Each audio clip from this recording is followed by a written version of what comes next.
डार्विनवाद। Charles Darwin एक प्रकृतिवादी थे जिन्होंने विकासवाद का सिद्धांत दिया।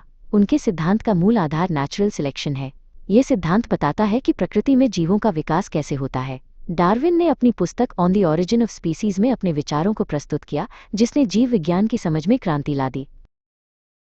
डार्विन के अनुसार सभी जीवों में प्रजनन की अपार क्षमता होती है, जिसके कारण उनकी संख्या तेजी से बढ़ सकती है। लेकिन पर्यावरण में संसाधन जैसे भोजन और स्थान सीमित होते हैं। इसके कारण जीवों के बीच अपने अस्तित्व के लिए एक स्ट्रगल फॉर एग्जिस्टेंस होता है। ये संघर्ष एक ही प्रजाति के सदस्यों के बीच या विभिन्न प्रजातियों के बीच हो सकता है। किसी भी प्रजाति के दो जीव बिल्कुल एक जैसे नहीं होते हैं। उनमें कुछ न कुछ वेरिएशन अवश्य पाई जाती हैं। ये विभिन्नताएं उन्हें अपने वातावरण में जीवित रहने के लिए बेहतर या बदतर बना सकती हैं। ये विभिन्नताएं वंशानुगत होती हैं, यानी वे एक पीढ़ी से दूसरी पीढ़ी में जाती हैं।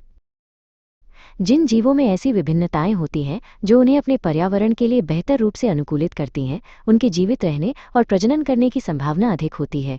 इसे सर्वाइवल ऑफ द फिटेस्ट कहा जाता है। फिटेस्ट का अर्थ शारीरिक शक्ति से नहीं, बल्कि पर्यावरण के प्रति सर्वोत्तम अनुकूलन से है। प्रकृति उन जीवों का चयन करती है जिनके पास जीवित रहने और प्रजनन के लिए सबसे अनुकूल लक्षण होते हैं। इस प्रक्रिया को नेचुरल सिलेक्शन कहा जाता है। समय के साथ ये अनुकूल लक्षण आबादी में अधिक आम हो जाते हैं, क्योंकि इन लक्षणों वाले जीव अधिक संतान पैदा करते हैं। लाखों वर्षों में नेचुरल सिलेक्शन की प्रक्रिया के माध्यम से नई प्रजातियों का विकास हो सकता है। जब एक आबादी भौगोलिक रूप से अलग हो जाती है या अलग अलग पर्यावरणीय दबावों का सामना करती है, तो वे धीरे धीरे अपने पूर्वजों से इतने अलग हो सकते हैं कि वे एक नई प्रजाति बन जाते हैं। इसे ओरिजिन ऑफ स्पीशीज कहते हैं। इसका एक उत्कृष्ट पारिस्थितिक उदाहरण इंडस्ट्रियल मेलानिज्म है, जो इंग्लैंड में पेपर्ड मॉथ में देखा गया। औद्योगिक क्रांति से पहले हल्के रंग के पतंगे लाइकेन से ढकी पेड़ों की छाल पर अच्छी तरह से छिप जाते थे।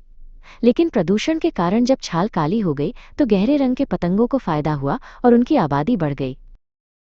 नेचुरल सिलेक्शन का परिणाम अडैप्टेशन है। जीव अपने पर्यावरण में जीवित रहने और पनपने में मदद करने वाले विशेष लक्षण विकसित करते हैं।